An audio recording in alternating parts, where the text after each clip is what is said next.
देसी कामधेनु को सभी गायों की माता गौ माता माना जाता है, जिसमें देसी गाय या जिसे हम देसी गाय कहते हैं वो सर्वोत्तम प्रसिद्ध है। देसी गाय को मन की निर्मलता का प्रतीक माना जाता है।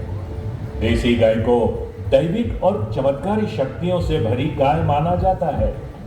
देसी गाय को स्वर्ग में रहने वाली गाय भी माना जाता है, जिसके अंदर अनंत ब्रह्मांड के सभी देवता वास करते हैं। गाड़ी ये ले, घास खा ले। हाँ हाँ, बाहर भी चलेंगे। पता है मुझे, तुझे वन का हरा हरा ताजा घास खाना अच्छा लगता है। अरे झिवली, तू जाग गई? और ये क्या, सारा घास खा गई? तेरा तो पेट है कि कुआं, जितना दो खा जाती है। इतनी देर में वापस भूख लग गई? अब वन में चलेंगे, तब जितना खाना हो खा लेना। वहाँ हरा हरा घास खाएगी तभी तो ताज़ा दूध दोगी।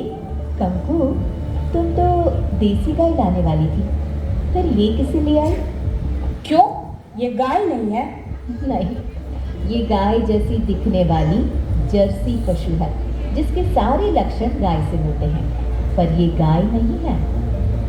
पर ये देसी गाय से एकदम सस्ती है और दूध भी ज्यादा देती है। सस्ती है पर गाय नहीं। देखा, मेरी झिवली भड़क गई। देखा गौरी, मेरा कितना मान सम्मान है। गाय को कितना पूछते हैं सब, गौ माता कहते हैं। गौ माता? जो गाय ही नहीं है वो गौ माता कैसे हो सकती है? क्या तुम गाय हो? लो कर लो बात। अगर मैं गाय नहीं हूँ तो फिर कौन हूँ? मैं भी दूध देती हूँ। मेरा दूध और उससे बने उत्पादन बाजार में तुमसे ज्यादा बिकते हैं। लोग मुझे गौ माता मानते हैं और मेरी पूजा भी करते हैं। जो सच बात से अनजान है वो ये सब करते हैं। जो तुम्हारा सच जानते हैं वो तुम्हें गाय नहीं पशु कहते हैं। पशु। मैं गाय माता हूँ। तुम्हारे ही लोगों ने मुझे गाय का दर्जा दिया है।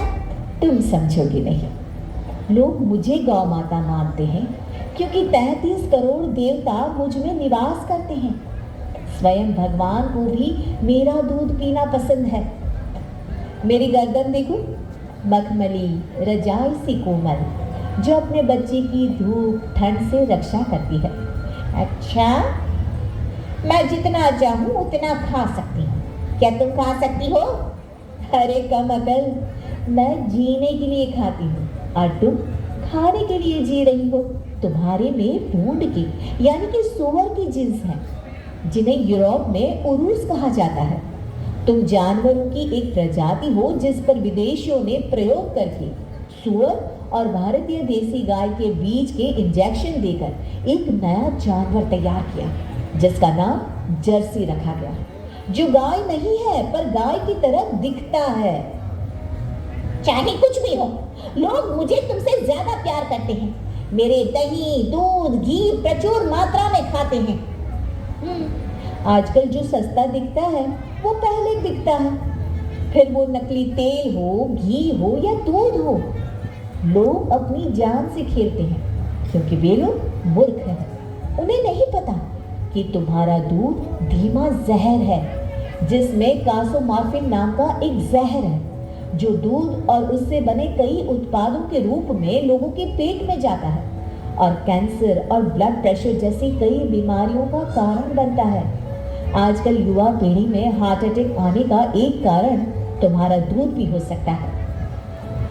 ऐसी बात है तो डेयरी किसान मुझसे प्यार क्यों करते हैं? वो तो खुशी खुशी मेरा दूध लेते हैं, क्योंकि उन्हें लोगों की जान की परवाह नहीं, उन्हें सिर्फ पैसों से मतलब है। तुम जानती हो, पिछले 5-7 सालों में तुम्हारी यानी देसी गायों की संख्या घट गई है और जर्सी गाय यानी हमारी आबादी बढ़ी है। विनाश काले विपरीत बुद्धि। इसका कारण मनुष्य की लालच। लालच मनुष्य को अंधा बना देती है। अगर मेरी बात सुनने वाले लोग समय पर नहीं जागे तो उनकी भी बारी आएगी। उनके परिवार, सगे संबंधियों, रिश्तेदारों और प्रियजनों को अपनी ही आंखों के सामने रोते, तड़पते और बीमारी से जूझते हुए देखेगी। और फिर अपनी लालच से कमाए पैसे और दूध काम नहीं आएगा। गौ माता का अर्थ भी पता है तुम्हें? शास्त्रों में कहा गया है कि मुझ में यानी कि गाय में 35 कोटि देवी देवता निवास करते हैं, जिसमें 12 आदित्य, 8 वर्षों, 11 रुद्र, 2 अश्विनी का समावेश होता है। भगवान श्री कृष्ण का जीवन और ज्ञान गाय के साथ ही हुआ। गुरु वशिष्ठ द्वारा गाय की कुल का वृद्धि हेतु प्रयोग हुआ था। तभी 8 से 10 गाय की जाति थी, जिसमें मुख्यतः कामधेनु, कपिला, देवनी, नंदिनी, भौमा ये मेरे पूर्वज रहे हैं, जिसे पवित्र माना गया है। गाय का दूध, गौमूत्र, गोबर जिसे मानव अपने जीवन में अनेक वस्तुओं के रूप में उपयोग करता है। गाय का पंचगव्य यानी दूध, दही, घी, गौमूत्र और गोबर विशिष्ट धार्मिक विधि विधान में उपयोगी होता है। भगवान कृष्ण ने तो गीता में कहा है कि गायों में कामधेनु रूप में मैं हूँ। भगवान श्री स्वामी नारायण को गाय अति प्रिय थी, इसीलिए आज भी जहाँ जहाँ श्री स्वामी नारायण मंदिर है वहाँ गायों की गौशाला है, जहाँ गौ वस्तुओं का निर्माण होता है।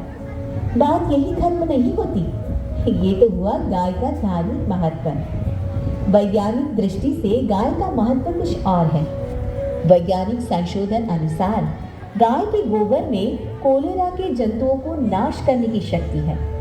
वैज्ञानिकों का मानना है कि भारतीय कुल की गाय के गोबर में रेडियो विकिरण से रक्षण करने की शक्ति है। गाय के गोबर की चिप मोबाइल में लगते ही मोबाइल के रेडिएशन से मानव का रक्षण होता है। गाय के उभरे कंधे पर सूर्य केतु नाड़ी होती है, जो सूर्य प्रकाश में जागृत होती है और शरीर में पीला सुवर्ण भस्म बनाती है। इसीलिए गाय का दूध और घी पीला होता है। जिस घर के दीवार और जमीन पर गाय का गोबर लगा हो, उस घर के वातावरण में से क्षय किरण का असर नष्ट हो जाता है। गाय का दूध हृदय रोग से बचाता है। क्षय रोगियों को गाय की गौशाला में रखने से गाय के गोबर और गौमूत्र की सुगंध से क्षय रोग के कीटाणु मर जाते हैं। इसलिए गाय बहुत उपयोगी है। कौन सी गाय? देसी गाय। आजकल जैसे बच्चों के लिए बूढ़े माँ बाप बोझ बन जाते हैं, वैसे गाय बूढ़ी होने पर उसे बेच देते हैं या कत्ल खाने छोड़ाते हैं, जो पाप है। गाय का जतन करना चाहिए। खेती बाड़ी में गाय का गोबर, खाद, औषधि और वातावरण में सुधार करते हैं। गाय के पवित्र गौमूत्र में पोटेशियम, सोडियम, नाइट्रोजन, फॉस्फेट और यूरिक एसिड होता है कि उसका दूध, गौमूत्र, गोबर, सींग सबका उपयोग होता है। गाय के गोबर में से साबुन, शैम्पू, खाद ये सब बनता है। गंगा, जर्सी पशु को लाकर मैंने तो बड़ी गलती कर दी। कल को अपनी गलती मानकर तुमने सनातनी भारतीय होने का सबूत दिया है। गुजराती में कहते हैं, जाग्या प्यार की सवार। तेरा लाख लाख आभार गंगा। आज जर्सी पशु और भगवान श्री स्वामी नारायण की प्यारी हमारी गौ माता में भेद जानकर असली माता को प्रणाम करने का मन करता है। आप सबने देसी गाय और जर्सी पशु के बीच का फर्क जाना। आने वाली पीढ़ी को कामयाब बनाना है तो हर बच्चे को देसी गाय का दूध पिलाना है।